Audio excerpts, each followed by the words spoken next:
નમસ્કાર વિદ્યાર્થી મિત્રો, દિવાળી વેકેશન પછી આપણે પહેલીવાર મળી રહ્યા છીએ.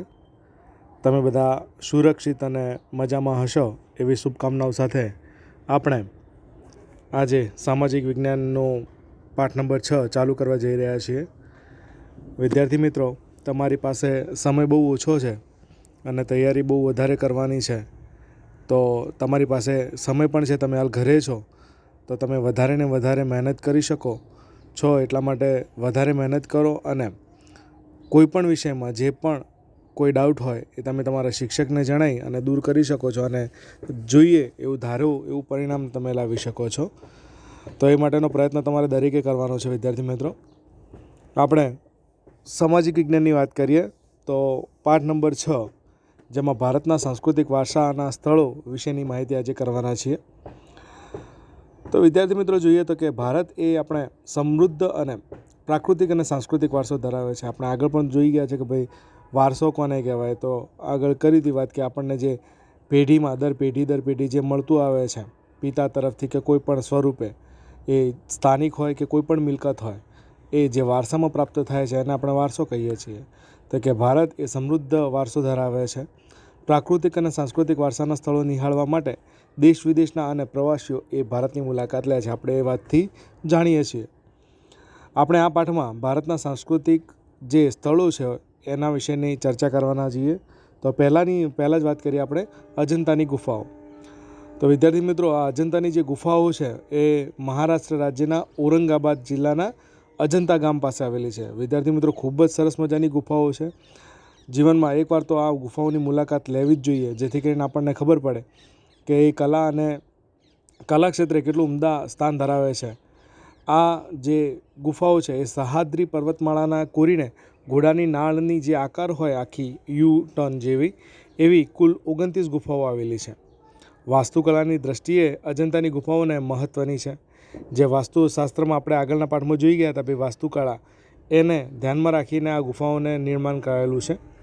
અહીંની ગુફાઓને 2 ભાગ વહેંચવામાં આવ્યા છે. એક છે ચિત્રકલાના આધારિત અને બીજું છે શિલ્પકલાના આધારિત. જેમાં એકમાં ચિત્રો દોરેલા છે અને બીજામાં શિલ્પોને એટલે કે પથ્થરોને કોતરીને અંદર શિલ્પ બનાવવામાં આવેલા છે. ભીંતચિત્રો આધારિત ગુફાઓ એટલે કે ભીંતો પર ચિત્રો દોરેલા છે એવી ગુફાઓમાં 1, 2, 10, 16 અને 17 નંબરની ગુફાઓ ભીંતચિત્રો અજોડ અને ઉચ્ચ કલાના છે. જ્યારે આ જે ચિત્રો છે એ બધા જ ભગવાન બુદ્ધને ધ્યાનમાં રાખીને બનાવવામાં આવેલા છે. અજંતાના ગુફાઓ છે એના પણ 2 પ્રકાર પાડેલા છે. એક છે ચૈત્ય અને એક છે વિહાર. હવે ચૈત્ય અને વિહાર આપણને એમ થાય એટલે શું?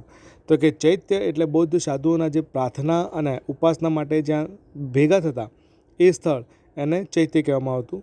અને વિહાર એટલે કે બૌદ્ધ ધર્મના જે લોકો છે, મઠ, અને જ્યાં બૌદ્ધ ભિક્ષુકો નિવાસ અને પોતે અધ્યયન એટલે કે રહેવાનું કાર્ય કરે છે, એને વિહાર કહેવામાં આવે છે. 9, 10, 19, 26 અને 29 નંબરની ગુફાઓ એ ચૈત્ય છે. બાકીની બધી ગુફાઓ વિહાર છે.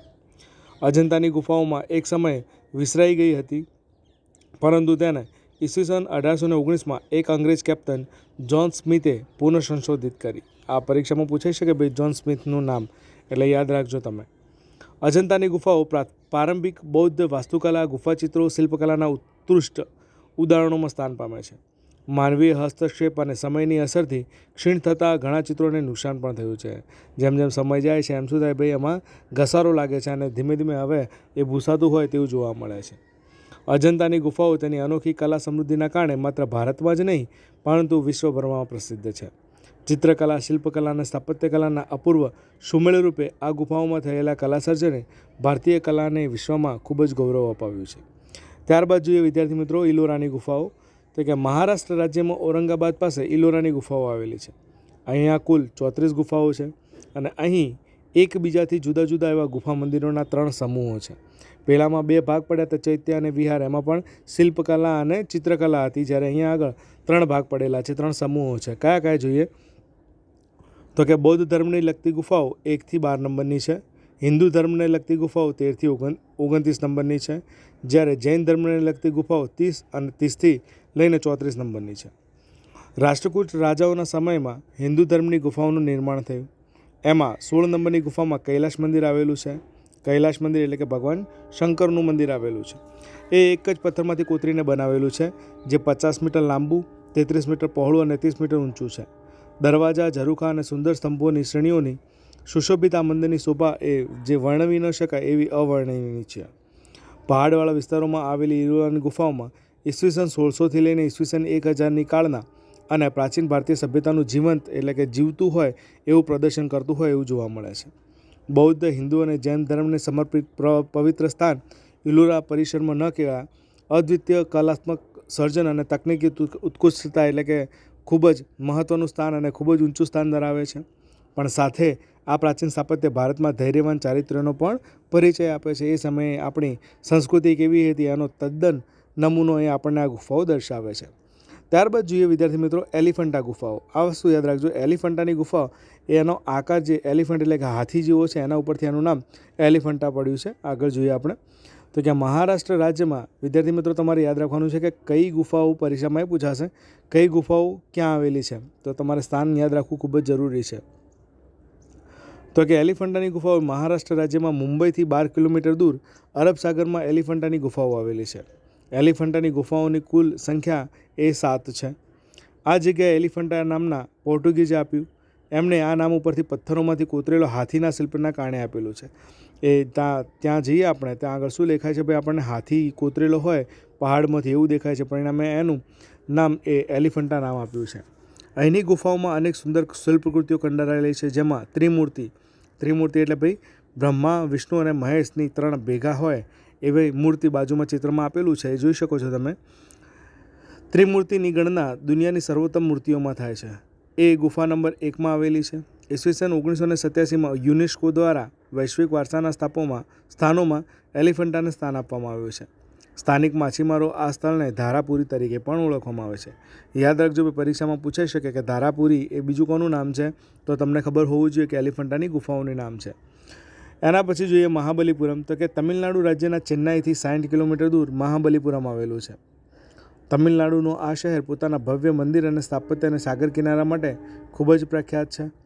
દક્ષિણ ભારતના પલ્લવ રાજા નરસિંહવર્મને પ્રથમ ઉપનામ મહામલ્લ પરથી આ નગરનું નામ મહાબલીપુરમ રાખવામાં આવ્યું હતું. વિદ્યાર્થી મિત્રો આ નોટ કરજો તમે કે દક્ષિણ ભારતના પલ્લવ રાજા હતા નરસિંહવર્મન, બરાબર. કાંચીમાં એમને જેને યાદ હોય તો તમને ધોરણ 7માં ભણી ગયા હતા આપણે, હર્ષવર્ધનના જોડે એમને સૌપ્રથમ પહેલું જે બનાવ્યું હતું નરસિંહવર્મન, એમની જ વાત છે. તો કે નરસિંહવર્મનના પ્રથમ ઉપનામ ધરાવતા એમનું નામ હતું મહામલ્લ. એમના નામ ઉપરથી મહાબલીપુરમ નામ રાખવામાં આવ્યું છે. પલ્લવ વંશના રાજા નરસિંહવર્મન પ્રથમ સમયના અહીં કુલ 7 રથ મંદિરોનું નિર્માણ કરાવવામાં આવ્યું છે. પછી રથ મંદિરો એટલે કેવા કે આખું મંદિર એ રથ ઉપર આગળ ઘોડા હોય અને પાછળ રથ હોય અને રથના ઉપર આખું મંદિર બનાવાયેલું હોય એવા રથ મંદિરોનું નિર્માણ કરવામાં આવેલું છે. જો કે આજે 5 રથ મંદિરો જ હયાત છે, બાકીના જે 2 હતા એ ક્ષીણ થઈ ગયા છે. 2 રથ મંદિરો દરિયામાં વિલીન થઈ ગયા છે, દરિયાની અંદર જ સમાઈ ગયા છે. આ ઉપરાંત અહીં હાસ્ય મુદ્રામાં વિષ્ણુની મૂર્તિ અને મહિષાસુરનો વધ કરતી દુર્ગાદેવીનું શિલ્પ પણ જોવાલાયક છે. વિશ્વભરમાં ખડક શિલ્પમાં બેનમૂન સ્થાપત્ય ધરાવતું મહાબલીપુરમ પ્રાચીન ભારતનું એક જાણીતું બંદર પણ હતું. શું હતું ભાઈ? આજે જે મંદિર છે એ પહેલાંનું શું હતું? બંદર હતું. એટલે કે ત્યાં આગળ દરિયો હતો અને ત્યાંથી સામાન લઈ જવા અને લાવવાનું કાર્ય પણ ત્યાં કરવામાં આવતું હતું. ત્યારબાદ જોઈએ પટ્ટદકલ. એટલે પટ્ટદકલ એ કર્ણાટક રાજ્યમાં બદામીથી 16 કિલોમીટર દૂર આવેલું નગર છે. પટ્ટદકલ એ ચાલુક્ય વંશની રાજધાનીનું નગર હતું. 7મી 8મી સદીમાં નિર્માણ થયેલા અહીંના મંદિરોમાં નાગર અને દ્રવિડ શૈલીનો ઉપયોગ થયેલો જોવા મળે છે. નાગર અને જે દ્રવિડ શૈલી હતી એમનો ઉદ્ભવ થયો હોય એવું જોવા મળે છે. પટ્ટદકલનું સૌથી મોટું મંદિર એ વિરૂપાક્ષ એટલે કે ભગવાન શિવનું મંદિર આવેલું છે. ત્યારબાદ ખજુરાહોનું મંદિર.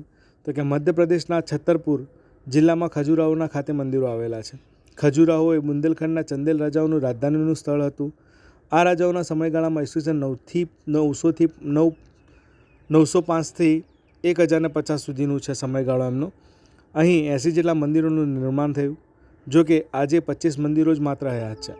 આ મંદિરોમાં મોટાભાગના શૈવ મંદિરો છે, તો કેટલાક વિષ્ણુ મંદિર અને જૈન મંદિરો છે.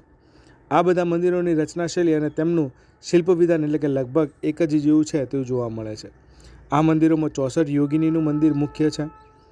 આ મંદિરો તેની તોરણની અલંકારિક શૈલી માટે જાણીતું છે. આગળ જે દરવાજાની અંદર તોરણ બનાવેલા હોય એની જે કોતરણી છે એના માટે ખૂબ જ જાણીતા છે. પ્રારંભિક સમયમાં આ બધા મંદિરો ગ્રેનાઇટના પથ્થરોમાંથી બનાવવામાં આવેલા છે. ખજુરાહોના મંદિરો નાગર શૈલીના નિર્માણ થયેલા છે. દેશ વિદેશના પ્રવાસીઓ ખજુરાહોના મંદિરની શિલ્પકલા, મૂર્તિકલા અને વાસ્તુકલાને જોઈને ખૂબ જ મંત્રમુગ્ધ બની જાય છે. ત્યારબાદ જોઈએ કોણાર્કનું સૂર્ય મંદિર. આપણે જેમ મહેસાણામાં આવેલું સૂર્ય મંદિર છે એવું જ જે કોણાર્કનું સૂર્ય મંદિર છે એ પણ ખૂબ જ રથચક્ર એ ખૂબ જ ફેમસ છે. જોઈએ આપણે ઓડિશા રાજ્યમાં પુરી જિલ્લામાં બંગાળ અખાત પાસે કોણાર્કનું સૂર્ય મંદિર આવેલું છે. આ મંદિરનું નિર્માણ એ 13મી સદીના ગંગવંશના રાજા નરસિંહવર્મન પ્રથમના સમયમાં થયું હતું. આ રથ મંદિર એ 7 અશ્વો ખેંચતા સૂર્યના રથના સ્વરૂપ પામ્યું છે. સૂર્ય ભગવાન હોય એ પાછળ બેઠા હોય અને 7 ઘોડાઓ એમને ખેંચી રહ્યા હોય એવું જોવા મળે છે. અને 12 વિશાળ પૈડા છે. મંદિરના આધારે સુંદરતા પ્રદાન કરતા આ પૈડા વર્ષના 12 મહિનાને પ્રતિપાદિત કરે છે. 12 વિશાળ પૈડા છે એ શું છે, 12 જે મહિના છે એને પ્રતિપાદિત કરે છે, બતાવે છે 12 મહિનાને. જ્યારે પ્રત્યેક ચક્રમાં 8 આરા છે જે દિવસના 8 પ્રહરને દર્શાવે છે. રોપંકાનોની વિગત અને વિશે વિવિધતા બાબતમાં આ મંદિર એ અદ્વિતીય છે.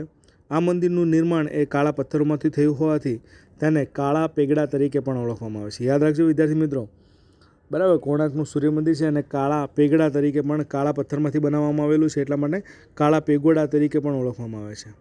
દિવ્ય, સાંસ્કારિક અને સજાવટી એમ ત્રણેય પ્રકારના શિલ્પોમાં 13મી સદીથી ઓડિશાની સંસ્કૃતિ અને સભ્યતાનું પ્રતિબિંબ પડેલું અહીંયા જોવા મળે છે. ત્યારબાદ જોઈએ બૃહદેશ્વર મંદિર. તો કે તમિલનાડુ રાજ્યના તાંજોર એટલે કે થુંજાવરમાં બૃહદેશ્વરનું મંદિર આવેલું છે. આ મંદિરનું નિર્માણ 1003થી લઈને ઈસવીસન 1010 સુધીના સમયગાળામાં થયું હતું. આ મંદિર એ મહાદેવ શિવનું હોવાથી તેને બૃહદેશ્વર મંદિર કહેવામાં આવે છે. યાદ રાખજો, બૃહદેશ્વર મંદિર એ ભગવાન શિવનું હોવાથી એને બૃહદેશ્વર કહેવામાં આવે છે. આ મંદિરમાં ચોલ વંશના રાજા રાજરાજ પ્રથમે બંધાવ્યું હોવાથી તેને રાજેશ્વર મંદિર પણ કહેવામાં આવે છે. બૃહદેશ્વર મંદિરનું બીજું નામ રાજેશ્વર મંદિર પણ છે. આ મંદિર એ 500 ફૂટ લંબાઈ અને 250 ફૂટ પહોળાઈ ધરાવતા કોટવાળા ચોગાનમાં બનાવેલું છે. આ મંદિરનું શિખર એ જમીનથી લગભગ 200 ફૂટ ઊંચું છે અને તે સમયે બૃહદેશ્વર મંદિર એ ઊંચા શિખરોવાળા મંદિરમાં સ્થાન પામતું. ભવ્ય શિખર, વિશાળ કદમાં રહેલી સંવાદિતા અને કલાત્મક સુશોભનના કારણે આ મંદિર ભારતીય સ્થાપત્યના કલામાં ખૂબ જ બેનમૂન વારસો ધરાવે છે. તેવી જ રીતે દ્રવિડ શૈલીમાં નિર્માણ પામેલા આ મંદિર દક્ષિણ ભારતના ભવ્ય મંદિરોમાં પણ સ્થાન ધરાવે છે. તો વિદ્યાર્થી મિત્રો, આજે આપણે આટલા સુધી રાખીએ છીએ. આશા રાખું છું કે તમને ખબર પડી હશે અને ના ખબર પડે તો તમે મને પ્રશ્નોત્તરી કરી શકો છો વિદ્યાર્થી મિત્રો. અને આ વિડીયો એ દરેક વિદ્યાર્થીએ જોવાનો છે અને હોમવર્કમાં આપણે નેક્સ્ટ જ્યારે ચલાવીએ એના માટે આજે ચાલ્યું છે એટલું તૈયાર કરવાનું છે, વાંચવાનું છે અને આગળનો પાઠ પણ વાંચી અને વધારે માહિતી લઈ અને તમે ક્લાસમાં જોડાશો તો વધારે મજા આવશે. તમે આજે માહિતી જે કુતુબ મિનાર છે, હુમાયુનો મકબરો છે, આગ્રાનો કિલ્લો, એના વિશેની પુસ્તક બહારનું પણ જ્ઞાન તમે ગૂગલ દ્વારા કે કોઈ પણ સોશિયલ મીડિયા દ્વારા તમે મેળવી શકો છો. જો તમે વધારે જ્ઞાન મેળવશો અને વધારે જાણશો તો તમે એટલું સારું પરફોર્મન્સ તમે પરીક્ષામાં દાખવી શકશો વિદ્યાર્થી મિત્રો. અને હાલ કોરોનાની સ્થિતિ બહુ ખરાબ છે, તો વિદ્યાર્થી મિત્રો ઘરે રહી અને તૈયારી કરજો અને તમારું ભવિષ્ય સારું બનાવો એવી શુભેચ્છાઓ સાથે અહીં આપણે વિરામ લઈએ છીએ.